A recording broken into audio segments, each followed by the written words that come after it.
ETF index mutual funds నేర్చుకుని stock మార్కెట్లో రాణించాలనుకుంటున్నారా? వెంటనే ఈ నెంబర్కి కాల్ చేయండి.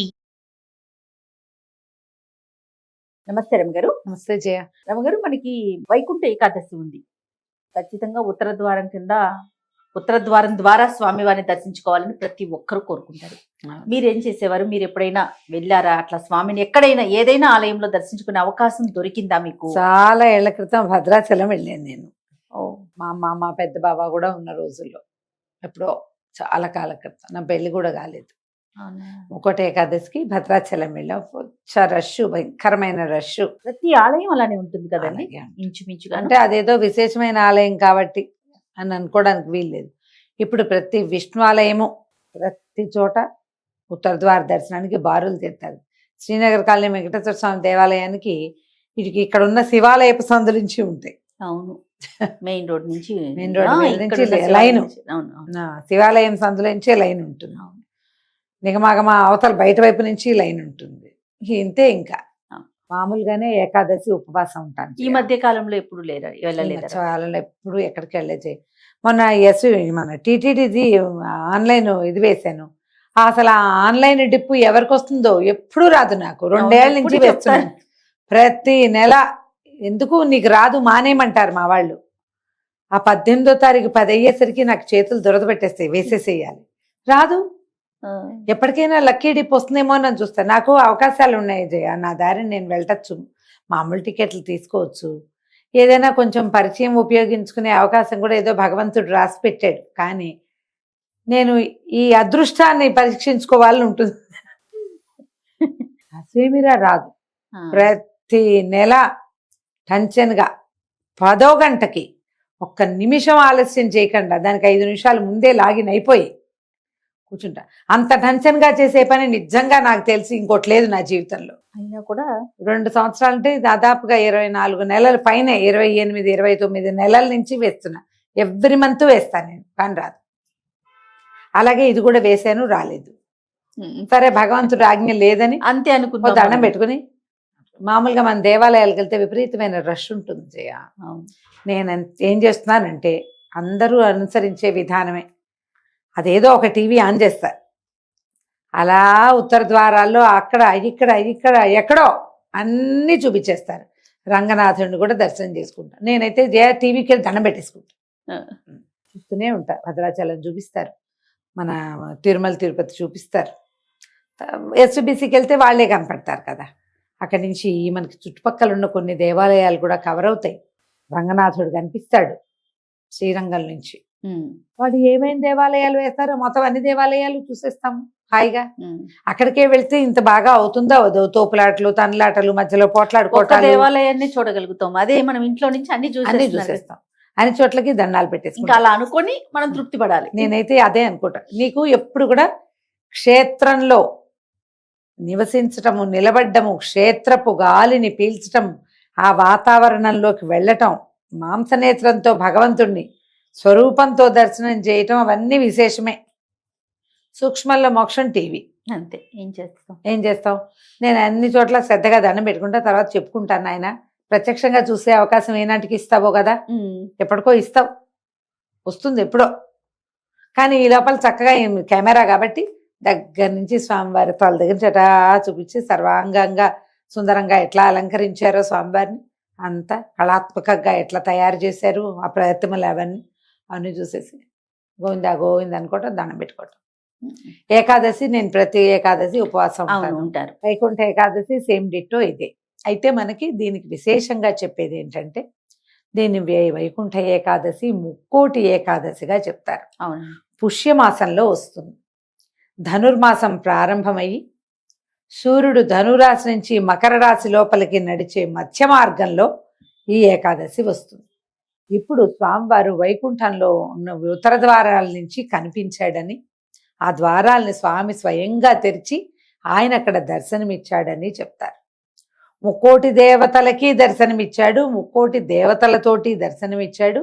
ఈనాడు ఆ దర్శనం చేస్తే 3 సార్లు దర్శనం చేసినటువంటి ఫలితం లభిస్తుంది. 3 కోట్ల ఏకాదశులు ఫలిస్తాయి మనకి. ఇన్ని విధాలుగా చెప్తారు. అసలు ఏకాదశి కథే వింతైన కథ. మురాసురుడనే ఒక రాక్షస సంహారానికి భగవంతుడైనటువంటి జగన్నియామకుడైన మహావిష్ణువు ప్రయత్నం చేస్తున్నప్పుడు వాడు చాలా వరాలు ఎక్కువగా ఉండటం వల్ల సులువుగా సంహరింపబడల. మురాసురుడు, వాడి పేరే ముర అంటారు. అయితే ఈయన ఏం చేశారు, ఒక గుహలోకి వెళ్ళి అతన్ని సంహరించడానికి సరిపడా ఆయుధ స్మరణ కోసం ఒకంత విశ్రాంతి తీసుకున్నాడు. ఆయన విశ్రమించి ఉన్నప్పుడు ఆయన శక్తులన్నీ ఏకీకృతంగా ఉండి సేనావస్థలో ఉన్నాడు. ఈ మురాసురుడు లోపలికి ప్రవేశించి స్వామివారి మీద దాడి చేయబోయాడు. ఈ నిద్రించి ఉన్న స్వామిలోంచి ఒక అద్వితీయమైన శక్తి బయటికి వచ్చి మురాసురుణ్ణి సంహరించిందట. ఆ తనలోంచి బయటకు వచ్చినటువంటి ఆ శక్తికి భగవంతుడు ఏకాదశి స్వరూపిణి కమ్మని ఆశీర్వదించాడు. నీది ఏ రోజున నీ ఏకాదశి తిథి వస్తుందో ఆ రోజున ఉపవాసం చేసిన వాళ్ళకి 1,000,000 ఉపవాసాల ఫలితం లభిస్తుంది. నెలంతా ఉపవాసం ఉండకపోయినా పర్వాలేదు. ఏకాదశి నాడు ఉపవాసం ఉంటే నెల రోజులు ఉపవసించిన ఫలితం లభిస్తుంది. ఈ ఉపవాసం అంటే సింపుల్, కళ్ళు మూసుకుని అన్నం మానేయటం అని రాసుకుంటాం మనం కాదు.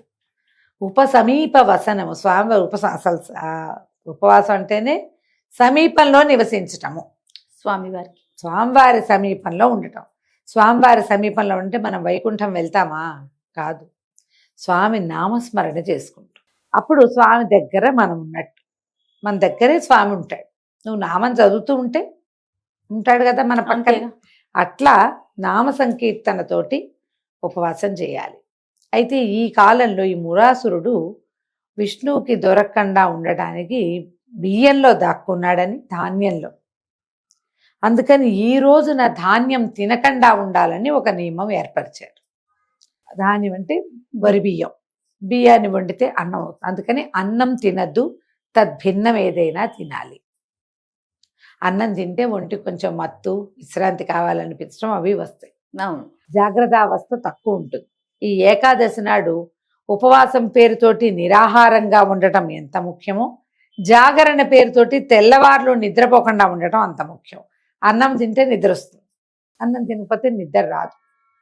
నిద్రని జయించటానికి, ఆ మందకొడితనాన్ని పోగొట్టుకోవటానికి అన్న విసర్జన అవసరము. అందుకని అన్నం తినకుండా ఉంటే నిద్ర రాదు, జాగారం చేయగలుగుతాం. ఇప్పుడు అట్లా మనకి నెలలో 24 ఏకాదశులు ఉన్నాయి. నెలకి 2, ప్రతి మాసానికి 2 ఏకాదశులు. ఈ 24 ఏకాదశుల్లో అత్యంత ముఖ్యమైనవి చెప్పబడే 4-5 కూడా ముక్కోటి ఏకాదశి ఇంకా ముఖ్యమైన. అవునండి, అన్నీ చేయలేకపోయినా ఈ ఒకటైనా చేయండి అంటారు. ఈ ఏకాదశి నాడు భోజనం చేయరాదు. నిద్రించకుండా ఉంటే మరీ మంచిది. ఒకవేళ నిద్రించకుండా ఉండగలిగితే జాగరణ చేసి ద్వాదశి నాడు పారణ చేసుకోవాలి. ఈ రోజున భగవంతుడు ఉత్తర ద్వారం నుంచి దర్శనమిస్తాడు. ఉత్తర ద్వారం నుంచి ప్రతిష్ట కలిగిన దేవాలయంలోని స్వామిని గనక మనం చూడగలిగితే మోక్షం లభిస్తుందని శాస్త్రవచనం అట్లా చెప్పబడింది. రమ్మగారు, ఉత్తర ద్వార దర్శనమే ఎందుకు ప్రత్యేకించి చెప్పబడింది? ఎందుకంటే ఆ రోజున, ఈ ముక్కోటి ఏకాదశి రోజున స్వామివారు వైకుంఠంలోని ఉత్తర ద్వారం నుంచి దర్శనమిచ్చారు. 4 ద్వారాలు ఉంటాయి వైకుంఠానికి. ఆ ఉత్తర ద్వారం నుంచి ఆయన కనిపించాడు. అప్పుడు ప్రజలంతా తరించారు. 2 రాక్షసుల కోసం ఆ ప్రత్యేక ద్వారాన్ని ఆయన తెరిచాడని చెప్తారు ఒక కథ. అది ప్రఖ్యాతమైన గాథ కాదు, కానీ ఈ వాక్యాలే చెప్తారు. అదేలేండి. అందుకని ఈ ఉత్తరం వైపు నుంచి గనక మనం దర్శనం చేస్తే మోక్షం లభిస్తుంది, వైకుంఠ ప్రవేశానికి అవకాశం లభిస్తుంది మనకి. అంటే దీని ప్రకారం ఒక్కొక్క ద్వారానికి ఒక్కొక్క ప్రత్యేకత ఉన్నాయి. అవన్నీ తూర్పు వాకిలి తెరుచుకుంటుంది. మామూలుగా తెరుచుకునేది తూర్పు వాకిలి, ఎప్పుడు రాకపోకలు సాగేది. ఇప్పుడు తూర్పు, ఇది తూర్పు అనుకో, దీనికి ఎడం వైపు ఉన్నది ఉత్తర ద్వారం, అంతేగా. అవును, కుడివైపు ఉండేది దక్షిణము, ఎడం వైపు ఉండేది ఉత్తరము, వెనుకున్నది పడమర. ఇప్పుడు ఈ వైపు ద్వారం తెరవబడింది. ఆ రోజు ఆయన అక్కడ దర్శనం ఇచ్చాడు. అది మహోత్కృష్టమైన దర్శనంగా, తర్వాత ఆ రాక్షస సంహారం జరిగిన రోజుగా విశేషంగా కనపడుతుంది. ఇది ఇంతకు ముందు నిద్ర లేచాడు కదా, ఉత్థాన ఏకాదశి చేశారు. ఎప్పుడు చేసాం మనం? కార్తీక పౌర్ణమి. కార్తీక పౌర్ణమి తర్వాత మార్గశిర పౌర్ణమి అయిపోయింది. కార్తీక పౌర్ణమి అంటే అదే కార్తీక పౌర్ణమి ముందున్న ఏకాదశి. కార్తీక మాసంలో వచ్చింది. కార్తీక మాసం తర్వాత ఈ తొలి ఆ ఏకాదశి తర్వాత, మొదటి ఏకాదశి తర్వాత బహుళ ఏకాదశి వచ్చింది. మార్గశిర శుద్ధ ఏకాదశి గీతా జయంతిగా చేసుకున్నాం. మార్గశిర బహుళ ఏకాదశి గడిచిపోయింది. పుష్యశుద్ధ ఏకాదశి తొలి ఏకాదశి. స్వామివారి నిద్ర లేచిన తర్వాత ఇదో మళ్ళీ 4వ ఏకాదశి నాడు దేవతలందరికీ ఉత్తర ద్వారం నుంచి దర్శనమిచ్చాడు స్వామి. అవును. అందుకని ఇది దేవాలయాల్లో కూడా తప్పకుండా ఉత్తర ద్వారం వైపు నుంచి దర్శనం చేయిస్తారు. వైకుంఠంలో స్వామిని దేవతలు చూసినట్టుగా మానవులందరూ దేవాలయాలకి ఉన్నటువంటి ఉత్తర ద్వారాల్లో స్వామివారిని దర్శిస్తారు. ఎంత చిన్న దేవాలయానికైనా ఉత్తరం వైపు ద్వారం ఉంచుతారు. ఆయన ఆ ద్వారం తెరిచాడు కాబట్టి, ఆయన అటు నుంచి వచ్చాడే కాబట్టి ఆ రోజున మనం అక్కడ చూస్తే కనుక ఎట్లా వీళ్ళ దేవతలందరూ మోక్ష సాధనకు అర్హులు అయ్యారు, మనం కూడా అలాగే అవుతాం. అందుకోసమని ప్రత్యేకంగా ఈ ద్వార దర్శనం చేయిస్తారు. ముక్కోట ఏకాదశి నాడు సమీపంలో ఏ దేవాలయంలో అయినా మీరు ఉత్తర ద్వార దర్శనం చేయవచ్చు. ఉపవాసం ఉండి ద్వాదశి నాడు పారణ చేసుకుని విశేషంగా దానాధికాలు చేసి ఎవరైనా వైష్ణవుడికో బ్రాహ్మణుడికో సాటి వాళ్ళు ఎవరికైనాను భోజనం పెట్టి మనం కూడా భోజనం చేస్తే, ద్వాదశి పారణ చేస్తే విశేషమైన ఫలితం లభిస్తుంది.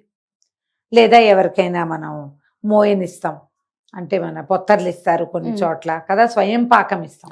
స్వయం పాకము, దక్షిణ తాంబూలాదులు వస్త్రాలతో పాటు బ్రాహ్మణులు ఎవరికైనా స్వయం పాకం ఇచ్చి భోజనం చేస్తే మంచిది.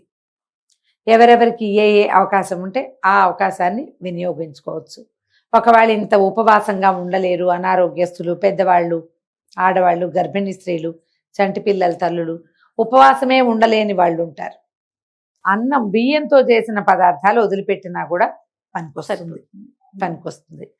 ఇలాంటి ప్రత్యేకమైన పర్వదినాల్లో ఇతరులతోటి దుర్భాషలాడడము, గట్టిగా ఏదైనా మాట్లాడడము, పోట్లాటకి దిగటము, గొడవలకి దిగటము లాంటివి చేయొద్దు. సాధ్యమైనంత విష్ణునామ సంకీర్తన చేసుకోండి.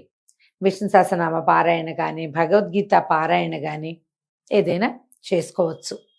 ఒక్క నామ సంకీర్తన తీసుకుని గోవిందనామాలు లాంటివి చదువుకున్నా కూడా మంచిదే.